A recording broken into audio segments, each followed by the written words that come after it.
Hello. I've been prescribed 4 different types of antidepressants over the last 20 odd years. I'm not on antidepressants now, I haven't been for quite a while, which is why I feel I've got the emotional space to make a video like this.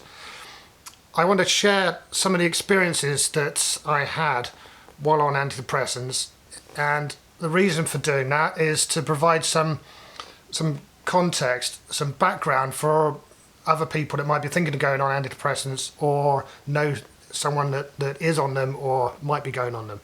And the chances are very high that most people watching will fall into at least one of those categories, because antidepressants are everywhere at the moment. Now, I'm fairly neutral on that, but I do think that as powerful mind-altering drugs, which is what they often don't get quite the, I don't know, respect is probably not the right word, but they're not presented in quite the way they should be. They are not a quick fix, as we're going to see. So I'll begin at the beginning. I'm going to have to cast my mind back quite a way. I deliberately haven't written a script or written notes for this, because I think what is top of my mind here is going to be the most important thing. So rather than dredge through my memories and bring it up, it's going to be more off the cuff. We'll begin then way back when I think I was 21, and I was in a bit of a state, physically actually, as well as mentally. So to give you some background on this, I'd been travelling when I was 19, 20 or so, having a brilliant time on the other side of the world. I was having such a good time, I decided to stay there, and then well, to cut a very, very long story short, there was discovered a massive tumour in my abdomen, which had to be removed. That left me completely physically ruined, and back in this country, physically unable to do very much at all. So I went back to college and started A-levels. And the thing is, the point I'm trying to get to here is all that physical trauma and the fact that my plans for the next 5-10 years had been completely wiped out. All that mentally caught up with me. And so when I went to see the doctor, because I was struggling with life, I wasn't actually depressed, and they didn't pick up on that. And this is part of the issue that I'm going to try and get across in this video, is that it was the job of the doctor, really, to diagnose me, and they didn't. They just gave me some Prozac. So Prozac was what I was put on, because that was the drug of the moment back then, and sent on my way. I think I was given something like 3 months supply of Prozac, and off you go, that'll sort you out. It didn't. And here's where I want to get to one of the other points, which is going to be another recurring theme throughout this, is that drug for me didn't work at all, but for other people really did. So for the job of antidepressants, I think, is to make you functional. That's what they'll do. So if you're dysfunctional, if you can't get your brain straight to get through life, antidepressants should enable you to do that. They should enable you to go to work, to interact with people, for everyday life not to be an absolute struggle. It's a tool to get you through that. It's not going to fix you, but it can be a tool to get you through life. But my first experience of antidepressants, when I took Prozac, it was all side effects and no benefits. The side effects were awful. For me, it felt like I was zombified. It just slowed me down. It made everything, I was just walking through treacle. It just didn't work at all. The most dramatic side effect, which I remember, was retarded ejaculation, which for a young man, that initially sounds like a huge benefit, but it's not. Being able to go all night turns out to not be a great thing after all. Well, perhaps it's not having a choice in the matter. Anyway, it was fairly disastrous. After about probably about a month, I just stopped taking them because it was one of those the cure is worse than the ailment situations. So that was that. And I didn't know at the time that really the problem wasn't depression, it was the trauma from what I'd been through, mostly physically. And I think that trauma then, it later comes and catches up with you if you don't deal with it, as we'll come to. So then that was that for about, I'd say about 10 years, maybe 8 years, 8 to 10 years. Then there came another period in my life where I was, I'm going to say wobbly. I was mentally became very wobbly. I was seeing someone who was very unstable, and I think that probably contributed to it. Although I didn't really I lacked much self-insight at the time, and this is another critical thing that I want to get across about things like antidepressants, but also mental health in general, is that your insight into yourself, your self-perception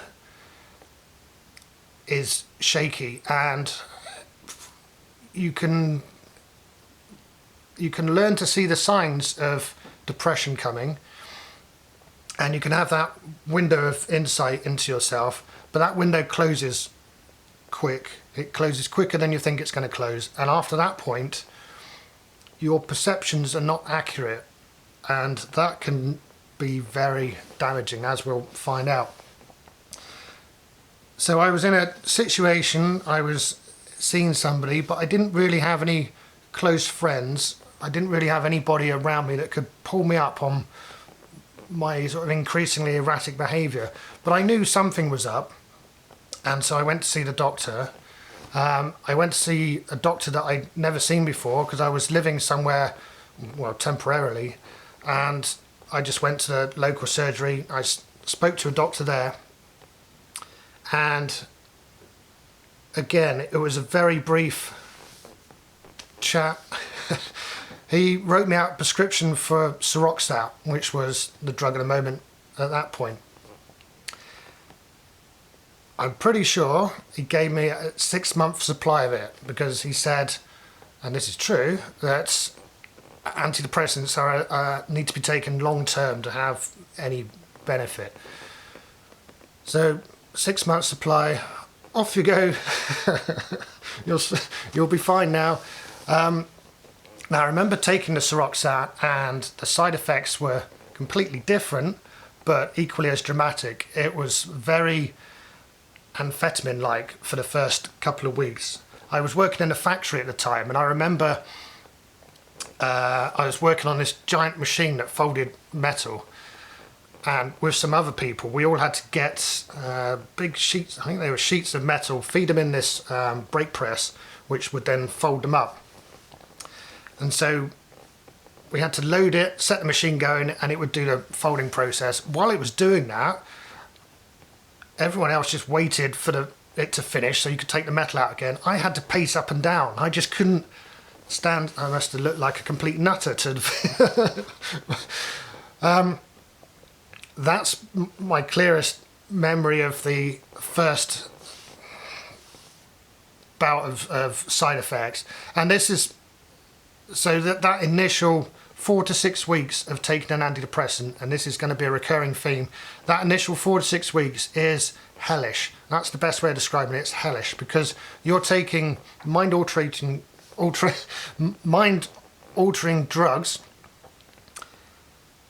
not just once like you might do at a party, but on a daily basis, and they're shaking up your brain. They're messing with all the chemicals in your brain, and you got to imagine your body is always striving for homeostasis. It's always striving for a steady state. So if you're too hot, you perspire to cool yourself down. If you're too cold, you shiver to warm yourself up. Your brain is just the same. It's always trying to hit a level. But that level might be, well, let's call it low. And by taking the antidepressants, you're trying to raise that level to something else. But in the meantime, before it settles out to that high level, it's just shaken up, and you're going to be erratic, properly erratic, and you might not even know it. And yes, I think that's what was happening to me with this. So that it was obvious when I was feeling speedy, let's say, that was an obvious side effect. That's obvious, but then you have a more subtle, insidious side effects coming on later. And I had no follow-up from that doctor. I never saw that doctor again. And I just kept taking the Seroxat, thinking that at some point I would level out, at some point I would get more with it. But I didn't. I just got more and more further out there. And it very nearly ended in tragedy. And at my lowest point, I just decided that the world was better off without me, and took a massive overdose, and well, obviously didn't succeed in what I was trying to do, but I ended up in hospital and very nearly got sectioned. So it takes 3 people to section you, or this is my recollection anyway, and the third person, so 2 of them were very much in favour of sectioning me. The third one was a psychiatrist who said to me, look, if you go to a mental health unit, which is what's going to happen if I section you, you'll have to come out at some point. It might be a month, it might be 2 months, but at some point you'll have to leave there and go back into the world. And he was saying, so why go there at all? It's going to make it harder. So at that point I was torn. I was lying in bed and I felt terrible. I felt terrible for what I'd done to my family, and well, I had, like I say, I had no real friends at that point, but the damage that I'd done to the people in my life was, well, it lasts forever, and that sort of thing. It's horrific, and it's, I think, probably the worst thing that I've ever done to any other people was that. When you get the feeling that people around you might be better off without you, sometimes that's the case. Sometimes that's literally true. But doing yourself in is not the way, because the damage that causes lasts forever. I know plenty of blokes that have just disappeared, and everyone thinks that they're an utter shit forevermore, but it doesn't have the same level of trauma. Anyway, I was lying in bed, torn between finishing the job off or trying to fix myself. And this psychiatrist said, I'm going to give you a drug. This is a drug called Venlafaxine. It's a different kind of antidepressant. I want you to try this. And he said, give it a month and see what your life is like after that. He said, just hang on for a month and see if it gets better. And I thought, well, I can do that. And then I went to see my GP, who became my long-term GP. And she was the one that really said the most important thing that anybody's ever said to me in terms of helpfulness is that I went to see her. She had to write out the actual prescription for the Venlafaxine. And she said to me at some point, it's okay, I'm looking after you now.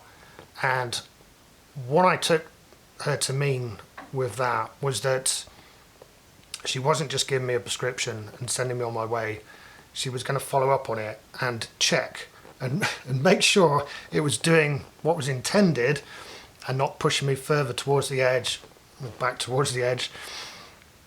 So I took the Venlafaxine. So that's the third of the 4 drugs that I was prescribed. And that made a dramatic difference. I remember it immediately. It didn't have the usual 4 to 6 weeks of craziness going on. For whatever reason, and possibly just because I was switching from one antidepressant to another, pretty much straight away. I don't know, for whatever reason, it had an immediate effect of making me functional. And at the same time, I started counselling, and the counselling is what fixed me. The antidepressant was what made that possible to be, made me possible to be fixed. So by taking the Venlafaxine, I was able to hold down a job, and this is really important because one, you have to live, but two, no one at my work knew any of what I'd just done. So they treated me as a normal person, and I think that's really important. So a huge part of getting better is being able to act like you are better. I find anyway, that's been my experience. So I had a job, I was able to hold down a job, and I was able to go to counselling, and the counselling was brutal, but I felt so fortunate to be able to have that counselling that I went every week and I gave it everything I had, and every week I came away from the counselling feeling like I'd been beaten up. It was hard work. The Venlafaxine at that point, it attenuated all my emotions. So I didn't feel happy, but I didn't feel crushingly sad either. And it felt like an artificial thing, and I'm just trying to get a good description of it. It's by taking it, it made me able to act normal. I think that's the best way of putting it. I didn't feel normal, but I felt able to act normal, which, like I say, is a huge comfort at certain points in your life. And after a year, after almost exactly a year, I stopped taking it. One day I realised I was taking the drug and feeling drugged. So I just stopped. And I was absolutely fine. But that's not recommended. And Venlafaxine as a drug is I'm not going to recommend that either. But for me, at that moment in my life, it saved my life. So it really did work. I had tried coming off of it earlier. About 6 months in, I'd thought, oh, I feel okay now. I don't think I need to take this anymore. And I went properly off the rails.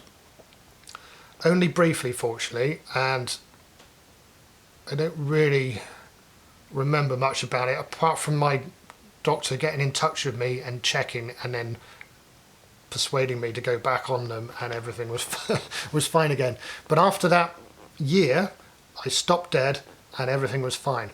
Now, as we'll see later, that's not really usually the way of coming off antidepressants, and the next time I tried something similar, it didn't work at all.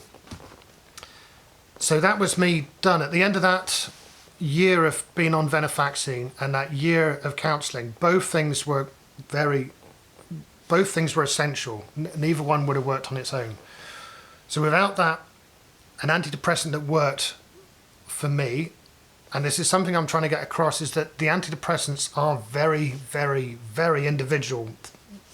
That what works for some person won't work for another. What is helpful for one person will be traumatizing for another. I do think, though, that Seroxat has been implicated in a lot of suicides and suicide attempts, and is not generally prescribed anymore. But Venlafaxine for that year was very helpful. So at the end of that year of counselling, that year of antidepressants, I felt like I was fixed. And after that, I remember my doctor, I had to go and see for something else, I can't remember what. But at the end of that consultation, she said to me, and how are you? Meaning, how was I mentally? And I had to think about it for a moment. And I remember saying, I'm pretty miserable. But that's okay, because life is pretty terrible at the moment, but I'm confident that were life to take an upswing, I would be happy. So my emotions are appropriate to the moment, and I thought that's really good. They're appropriate but not overwhelming. And sure enough, when life took an upswing, I was happy with it. So that was great, and that I carried on in that state. I carried on like that for about 10 years, and over that time, that was my proudest boast. Not that I ever boasted about it, not that anybody ever really knew, but my proudest internal boast, if you like, the best thing I ever achieved in my life was to cure myself from depression, and for 10 years that remained the case, until it wasn't anymore. And so I came into a situation where I was spending an awful lot of time with somebody and we were not getting on, and over a time it occurred to me that we were having a lot of arguments, and we couldn't both be right on our recollections of things. And so I started doubting my memory, and I started thinking, am I losing my grip again? And I knew that you have that little window of where you can tell that you're losing it, and then once you've lost it, that window's gone. So I went to see the doctor and I said, I'm not confident of my recollections of things, and I'm not coping well. So we agreed to try antidepressants on a temporary basis, just to enable me to function again, because I was getting to the point where I was spending an awful lot of time sitting, staring into the corner, not doing anything. And that's a vicious spiral downwards, that is, because the more time you spend not doing anything, the more things pile up, the more life itself becomes, well, there's still stuff to do regardless of your mental state. It just starts to pile up, it becomes more intimidating, you're then less likely to do it, and so on and so forth. So I knew that something had to be done to make me functional enough to get through the day, and then I'd worry about everything else later. So I said to the doctor, well, Venlafaxine worked for me 10 years ago, can I go back on that? And she was like, ooh, we don't really dole that out much anymore. She said, it's not our primary choice, it's not our secondary choice, maybe it's a tertiary choice. I said, all right, well, what is the drug at the moment? What do you recommend? Because obviously I trusted this doctor, well, with my life. So she said sertraline is the current one. It seems to be well tolerated by most people. There's a real lack of side effects with it, blah, blah, blah. So after that 10 years, it's like falling off the wagon, isn't it, from being sober. Not that I've ever given up alcohol, but I imagine it's a similar sort of thing. So there's 10 years of, something I was proud of, that 10 years gone. But I knew that without some kind of intervention, like I say, things would just get worse and worse. So anyway, sertraline, the side effects were horrible, and of course I knew that you have to ride out that 4 to 6 weeks, but they were grim, and I never knew what was coming in the day. Some days I would just be like full of beans and excess of beans, charging around doing stuff. Some days I would just be like, oh, what's the point? But I would feel so down. It was like a proper come down. For those of you that have a history of partying, it was like a proper come down, but it was so extreme that it didn't feel real.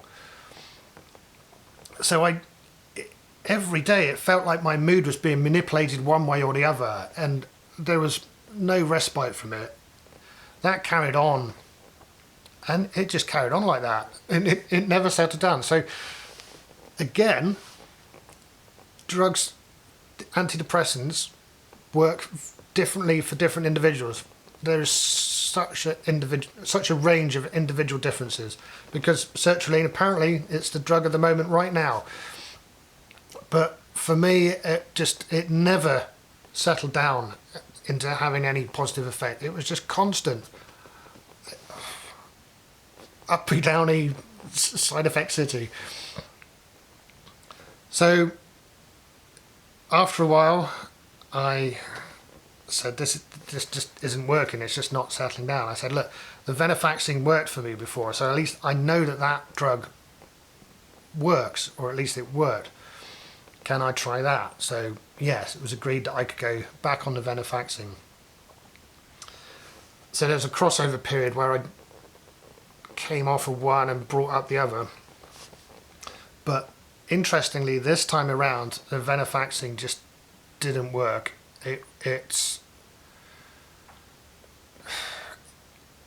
The side effects settled down, but the benefits weren't there. I didn't feel functional this time. So when I talk about the individual differences of drugs on different people, it also applies to the same person at different times. So for whatever reason, the Venlafaxine this time, so the same drug that had been so positive before in making me functional, this time round was not. It never got to that point of making me feel like I had a grip. And then when I tried to come off of it, I discovered why it's not generally doled out anymore. Because if you read up on Venlafaxine, you'll read many accounts where people say how difficult it was to stop taking it once you'd started. And that's what I found to be the case. So even cutting down slowly over time, because remember last time I'd stopped Venlafaxine, I'd just stopped dead and it was fine. This time I was just cutting down slowly and it was difficult. I managed to quit in the end by taking supplements to replace some of what the antidepressant was doing. So I took melatonin and 5-HTP and tyrosine. Now, all of those, and I think this may just have applied to my particular circumstance. This is something I'm still researching or still reading up on. Melatonin in the body that's produced in the gut with me, because there's so much missing in my guts, that might not be, there might not be that production there. But when it comes to the brain chemicals, the 5-HTP was I could tell by taking that it was a good substitute for the antidepressant. What I didn't realise at the time was that if you take something so 5-HTP is it's something that works in the brain to raise the serotonin levels. Without going too far into it, so it affects your serotonin level, which is something that the antidepressants, because they're SSRIs, so selective serotonin reuptake inhibitors. Both things essentially are going to affect the serotonin level in your brain, but you have to be careful, and this is something I wasn't aware of to begin with. If you try and raise your serotonin level, by itself, you'll affect your dopamine level as well. And so then I was taking tyrosine to help with both. My reasoning is that by taking supplements rather than drugs, supplements are a type of food, a sort of extremely specific type of food.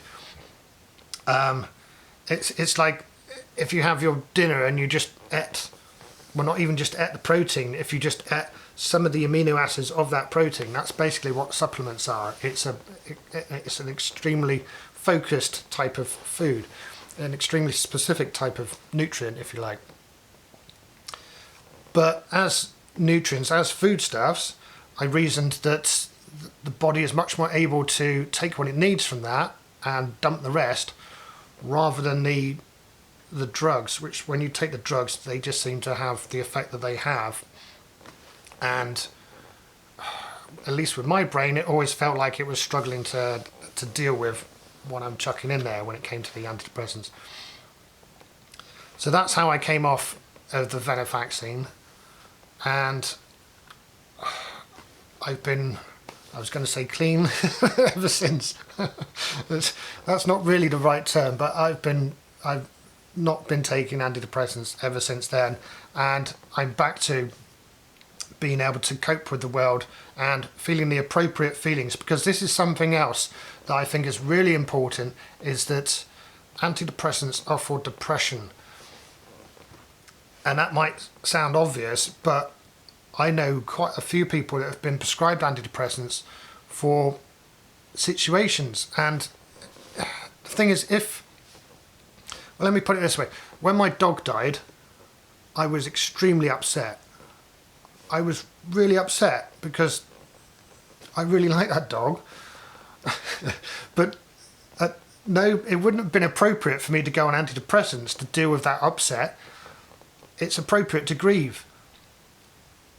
And so if you have some event happen in your life, if you get divorced or if somebody leaves you or whatever, that you may be grieving, and it might not be depression. And if it's not depression, then antidepressants are not the way. So I think doctors are far too, or at least in my experience, have been far too ready to dole out these drugs without really drilling down into what's actually causing the problem, because the antidepressants, in my experience, don't solve anything. They enable you to get by, and what they should do is enable you to get by while you're solving the problem, the underlying cause of what led you to that place. That's all they can do, but that's a massive thing, but it needs to be seen in its context. So antidepressants don't fix things, but they can be a very useful tool. I have written some notes for summary points that I hopefully already illustrated, but just to nail home that antidepressants are powerful mind-altering drugs. They're not to be taken lightly, and yet they are often doled out as if they're painkillers or whatever. But they need to be treated with that in mind, that they are mind-altering, and the first 4 to 6 weeks of that will be awful. They're always awful for that period, and that's when people are most unstable. So someone who's depressed, over that first 4 to 6 weeks, there will be times when their depression gets much worse, and so they need to be watched. They need to be supervised, either by a medical professional, which was what worked in my case, because by that point I couldn't feel like I was any more burden to my family at all. But fortunately, my doctor took that on, and as a professional, I could deal with that. I could accept that help from a professional, which I couldn't have. I'd have felt obliged, or some. Bear in mind, I wasn't in a good place at this point, but I couldn't have accepted that help from a family member. And like I said, I didn't have any friends at the time, so it was a medical person, and I'm aware how fortunate I was to find that doctor who offered me that support. But that support is critical for that first 4 to 6 weeks, and it's still important after that. You still need to be followed up. Looking back now, I find it incredible that a doctor, after a 5 to 10 minute chat, had in the past given me 6 months worth of antidepressants and sent me on my way. That is staggering, frankly. It's not right at all. So, like I say, that first period is really bad, but you should aim, if you're going to be on antidepressants, they are a long-term thing, and I think it should be, you should be expecting it to be a year. I'd say just hold that in mind of it being a year. It might be less, it might be more, but if you think about it in that kind of time period, that will sort of set your expectations. So that's my story, that's my experience of antidepressants. And so the first time that I was prescribed them, I don't think I was depressed. Not really. I was traumatized. The second and third times, yes, I was depressed. And the fourth time, yes, I was depressed as well. But I'm not depressed now. And so hopefully I'm a living example of the fact that although I thought at one point I'd cured my depression, I don't think that's the case now. I think it's always going to be there. It's always going to be there in the background. I think the best I can hope for is a remission, a permanent remission, perhaps, hopefully. But I had a 10-year space where my emotions felt what I would call normal, appropriate. And now I'm generally back at that point again, which is comforting. It's comforting to know that having fallen from that, I could get back to it. My experiences then, overall, should provide some hope, I think, that you can go all the way to the edge and come back again and not have it affect you day in, day out. There's a reason that I've never spoken about mental health and depression before, and that reason is I don't identify as a depressive, if you like. It's something that happened to me, but it's not me. So there's hope. That's my overall message. There's hope, because there's nothing special about me. If I can get through this sort of thing and be well again, so can anyone else. That's it for now. Cheers.